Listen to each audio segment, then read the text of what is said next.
கள்ளக்குறிச்சியில் விரும்பத்தகாத சம்பவம் நடைபெற்றிருப்பதாக அமைச்சர் ஏவா வேலு வேதனை தெரிவித்திருக்கிறார். அண்மை செய்தியாக பார்க்கிறோம். விசச்சாராயம் குடித்து உயிரிழந்தவர்களின் எண்ணிக்கை 16 கடந்திருக்கக்கூடிய நிலையில் 70 பேர் சிகிச்சை பெற்று வருவதாகவும் அமைச்சர் தெரிவித்திருக்கிறார்.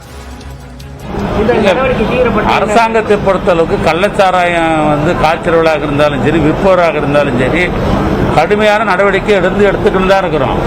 நீங்க ஜெயிலில் போய் காட்டினா எவ்வளவு பேர் எண்ணிக்கை பார்த்தீங்கன்னா கள்ளச்சாராயம் பண்ண மாதிரி உள்ள அரெஸ்ட் பண்ணி போட்டிருப்போம், குண்டாசில் போட்டிருப்போம். அது அரசாங்கத்தை பொறுத்தளவுக்கு கள்ளச்சாராயம் இருக்கிறவங்க என்கரேஜ் பண்ணுற அவசியம் சிறியதோட கிடையாது. இந்த அரசாங்கத்தை பொறுத்தளவுக்கு கடுமையான நடவடிக்கை எடுத்துக்கொண்டு தான் இருக்கிறோம். நாட்டினுடைய பாப்புலேஷன் உங்களுக்கே தெரியும். நான் இது இந்த ஆட்சியில் மாத்திரம் ஏதோ கள்ளச்சாராயம் விற்றுதாங்க நடவடிக்கை அப்படிலாம் இல்லை. இது தொடர்ந்து காலாகாலமாக இருந்துட்டு தான் இருக்குது. ஒரு அரசாங்கமும் கடுமையான நடவடிக்கை எடுத்துக்கொண்டு தான் இருக்கிறோம். இந்த அரசாங்கத்தை பொறுத்தளவுக்கு கடுமையான நடவடிக்கை தொடர்ந்து எடுத்துக்கொண்டு இருக்கிறோம். அதில் ஒன்றும் மாற்று கருத்து இல்லை, இனியும் தொடரும்.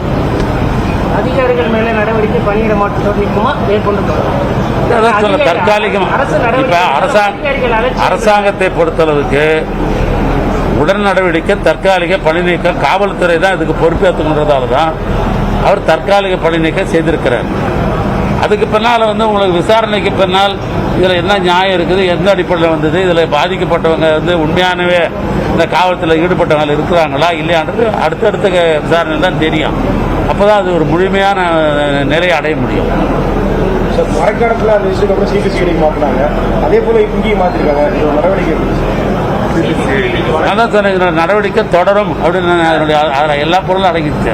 தனிப்பிரிவு போலீசார் மெத்தன புகார் தொடர்ச்சியாக அந்த கிராமத்தில் தொடர்ந்து பல ஆண்டுகளாக விட்டுட்டு இருக்காங்க சார். நீங்க சொன்னதை அரசாங்கத்தினுடைய கவனத்தில் எடுத்துக்கொண்டு மேற்கொண்டு இது போன்ற சம்பவங்கள் நடைபெறாததுக்கு இன்னும் அரசாங்கம் எவ்வளவு கடுமையான நடவடிக்கை எடுக்க முடியுமோ அது நடவடிக்கை கட்டாயம் எடுக்கும். கள்ளச்சாராயம் கஞ்சா இது போல வரும்போது இது அமைச்சர் அது இந்த மாதிரி கீழ்மட்டத்தில் இருக்கக்கூடிய லோக்கல் அரசியல்வாதிக்கு இது தொடர்பு இருக்கு அப்படின்னு எதிர்கட்சியெல்லாம் குற்றம் சொல்றாங்க. பொதுவாக எதிர்கட்சி யாருமே சொல்லலாம், அவங்க எதிர்கட்சியா இருக்க முடியாது இல்லையா, உடனே வாய்ப்பாக எவ்வளோ சொல்லிட்டு போகலாம் இல்லையா. எங்களை பொறுத்தளவுக்கு சாதாரண ஒரு சின்ன தவறு செய்தால் கூட தமிழ்நாட்டு முதலமைச்சர் தன் கட்சியிலிருந்து தூக்கி மறுநாளே தூக்கி கிடக்கிறாரு. நீங்களே பத்திரிகைலாம் பார்த்துருப்பீங்க. ஒரு சின்ன தவறு கூட அனுமதிக்க மாட்டார் முதலமைச்சர். உடனே கழகத்தின் சார்பாக நடவடிக்கை எடுக்க மறுநாளே முடிச்சலாம் பத்திரிகை கட்டம் கட்டி வரும். ஆனாலும் எங்களை பொறுத்தளவுக்கு அரசியல் சம்பந்தப்பட்டது யாரா இருந்தாலும் சரி முதலமைச்சர் கடுமையான நடவடிக்கை எடுப்பார். இதுக்கு பல உதாரணங்களை சொல்ல முடியல.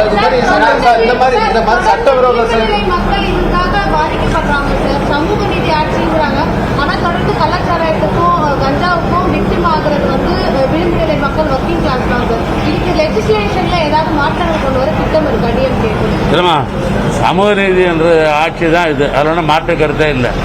2 பேர் யாராவது தவறாக சாராயம் குடிச்சிட்டு இறந்துட்டாருன்றது நான் ஆரம்பத்தில் சொன்னது நியாயப்படுத்த விரும்பலைன்னா, நம்ம சக்தி மீறி எங்கே ஒரு இடத்துல ஒரு தமிழ்நாட்டில் இருக்கிற பாப்புலேஷன் எங்கே ஒரு இடத்துல தப்பு நடக்குது, அந்த தப்பை கண்டிக்கிறது, அந்த தப்பு நடைபெறாமல் இருக்கிறது, அதுக்கு வேண்டிய பண்ணிக்கிறது அரசாங்க சார்பாக நாங்கள் எடுக்கிறோம்.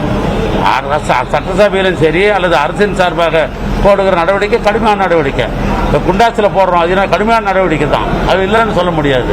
எந்த காரணத்தை கொண்டும் சரி இதற்கு அரசாங்கம் எப்பொழுதும் சப்போர்ட் பண்ணாது. அது அரசியல் கட்சி சார்ந்தவங்க யாராக இருந்தாலும் சரி அவங்க மேலேயே நடவடிக்கை தான் எடுக்கணும். எங்களை பொறுத்தவரை ஒரு சம்பவத்துக்கு பிறகு நடவடிக்கை தீவிரப்படுத்தப்படுது, ஆனால் மீண்டும் அது அப்படியே ஆற போட்ட மாதிரி ஆயிடுது. முழுமையா தீர்வு இல்லை இல்லை, ஆற போடுவது என்பதே கிடையாது.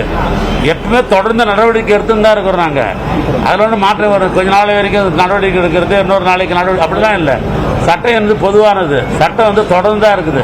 இந்த சட்டத்தை பயன்படுத்தி கொண்டு மோசமான சூழ்நிலை வருகிற பொழுது சட்டத்தை பயன்படுத்துறோம். இந்த நடவடிக்கை நான் தொடரும் தான் சொல்றேன். கள்ளக்குறிச்சி விவகாரம் தொடர்பாக அமைச்சர் ஏவா வேலு செய்தியாளர்களை சந்தித்த காட்சிகளை பார்த்தோம்.